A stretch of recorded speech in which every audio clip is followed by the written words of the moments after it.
Semuanya, perkenalkan nama saya Korea, CPNS atau peserta Latsar Kementerian Dalam Negeri, golongan 3, gelombang 2 tahun 2021.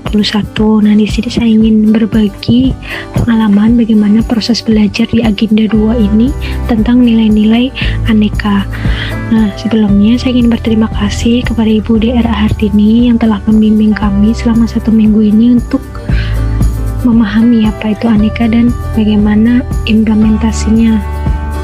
Nah, selain itu saya juga ingin berterima kasih kepada 8 rekan saya, ada Mas Eksan, ada Mbak Usna, kemudian Mas Fadel, Mas Sulung, Mas Adi, Mbak Anissa Putri, Mas Awal, dan Mbak Ari Anissa yang ikut serta memberikan dukungan sehingga proses belajar di agenda 2 ini menjadi lebih menyenangkan dan lancar. Nah, di sini proses belajar bersama Ibu Hartini dan 8 rekan saya itu sangat menyenangkan karena kita aktif berdiskusi, membahas suatu kasus, kemudian mendiskusikannya, kemudian pembelajaran juga tidak hanya lewat Zoom meeting, tapi kita juga belajar secara mandiri melalui tugas-tugas yang telah diberikan oleh Ibu Hartini.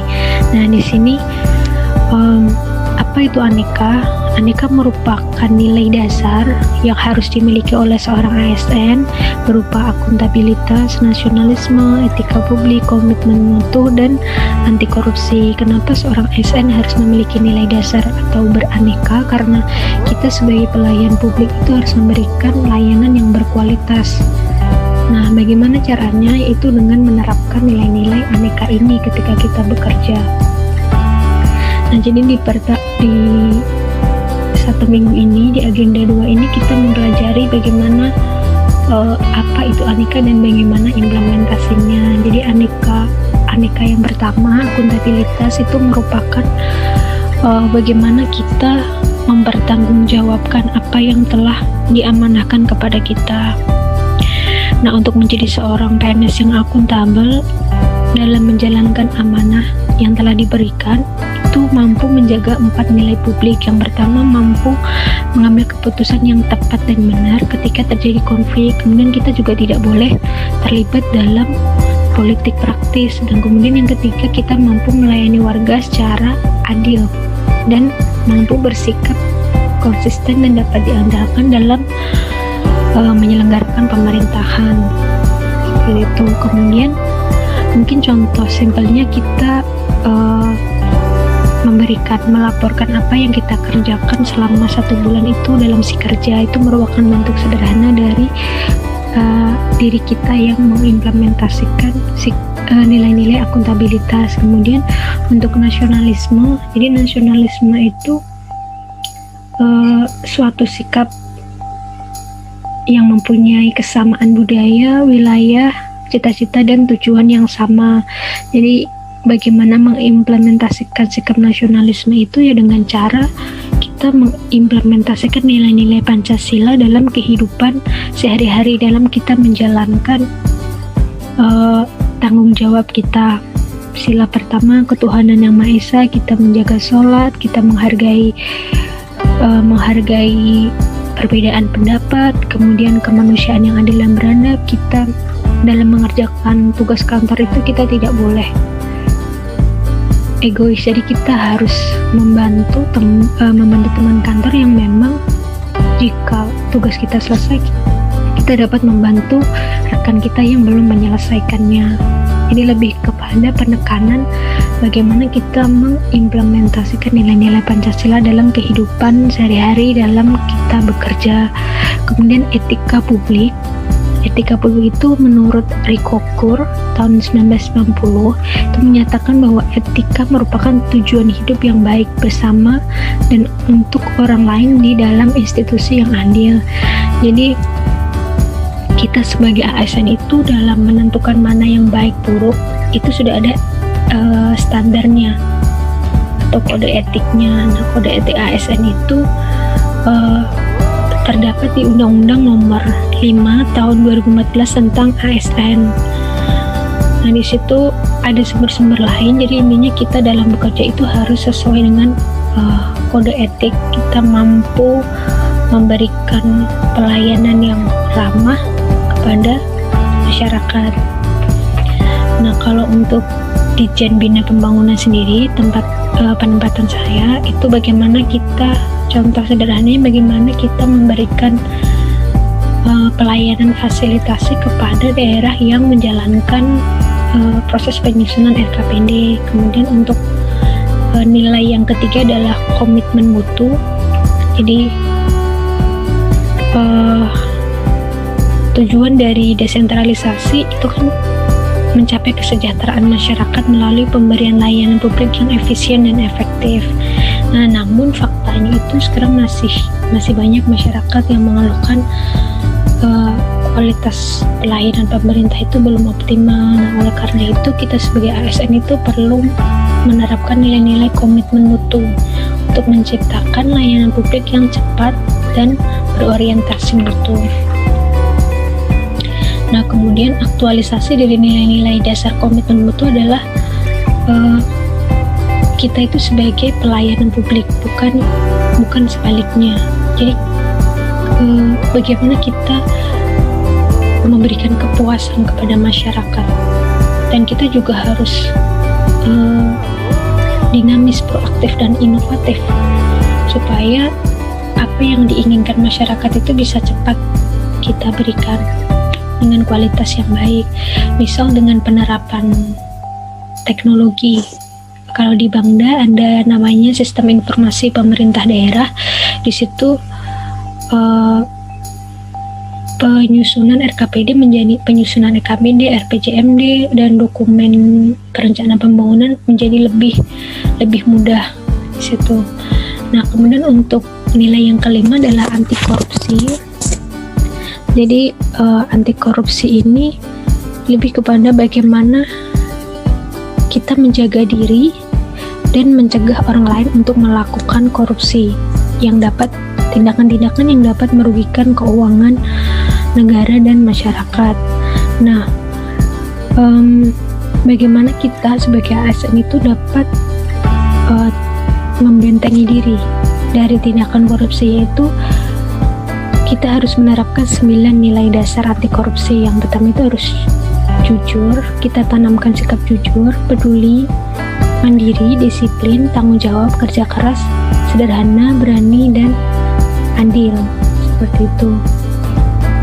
Nah, kemudian Ibu Hartini juga mengajarkan kepada kami bahwa sebagai ASN itu ada 6 aspek yang harus benar-benar kita tanamkan selain nilai-nilai aneka tersebut. Yang pertama itu harus takwa. Kita harus meniatkan diri ketika bekerja itu untuk ibadah, sehingga aktualisasinya dalam kelas itu kita selalu memulai kelas itu dengan berdoa.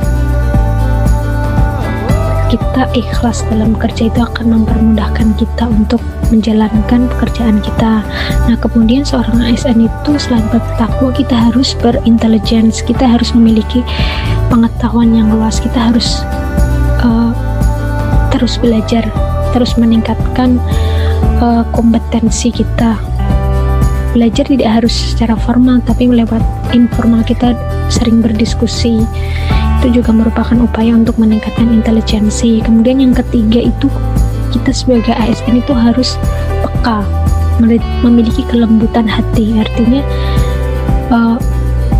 kita tanpa disuruh, kita sadar bahwa itu tanggung jawab kita, bahwa atasan membutuhkan kita, masyarakat membutuhkan kita. Jadi kita harus berinisiatif, memberikan inovasi, membantu penyelesaian tugas-tugas yang ada di kantor. Kemudian selain itu, seorang ASN itu juga harus sehat badan. Oleh karena itu, aktualisasi di kelas ini menarik juga, karena Ibu Hartini setiap kelas itu setiap hari di setiap pagi kita harus menjalankan, kita harus olahraga sederhana 5 menit. Satu orang memandu kelas untuk olahraga sederhana itu cukup menarik, membuat kita langsung fokus kembali. Menjaga kesehatan itu poin keempat. aspek keempat yang perlu dimiliki oleh seorang ASN. Kemudian silaturahmi. Aspek keenam kita harus silaturahmi, kita harus menjaga persaudaraan kita antar rekan dan untuk semua orang. Jadi kita menciptakan situasi yang kondusif, kita tetap menjaga silaturahmi. Nah, kemudian yang terakhir adalah integritas. Dan jadi di situ selain beraneka, kita harus mempunyai 6 aspek yang harus dimiliki oleh seorang ASN: bertakwa, intelligence, kepekaan, sehat badan, silaturahmi, dan integritas. Dan juga beraneka. Itu akan mampu menciptakan seorang ASN yang benar-benar memberikan layanan publik yang berkualitas kepada masyarakat. Seperti itu. Nah, untuk pembelajaran mandiri, kita juga ditugaskan untuk mengidentifikasi bagaimana implementasinya kita secara pribadi, menjelaskan makna dari aneka itu apa, menurut pendapat kita bagaimana. Kemudian kita juga mengidentifikasi apakah kita telah menerapkan aneka selama ini. Nah, kemudian kita juga di awal kelas itu kita juga membuat komitmen penerapan nilai dasar. Penerapan itu apa aja, dan kita berkomitmen selama LATSAP ini kita akan memenuhi komitmen yang telah kita buat. Kemudian ada identifikasi video arisan. Jadi di situ kita disediakan video, dan kita video yang menjelaskan, menggambarkan bagaimana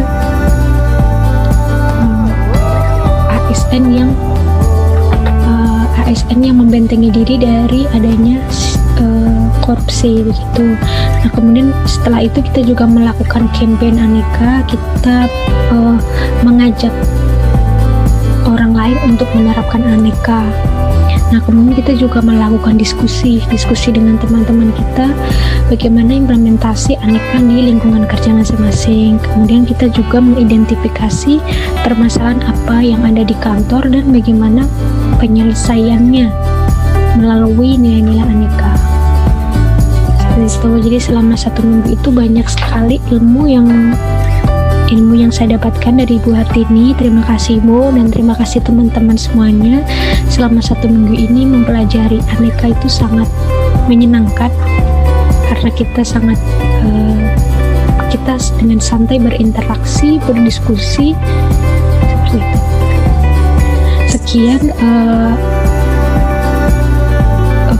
pengalaman yang dapat saya bagi kepada rekan-rekan semua tentang bagaimana proses pembelajaran Agenda 2 Latsar Kemendagri tahun 2021.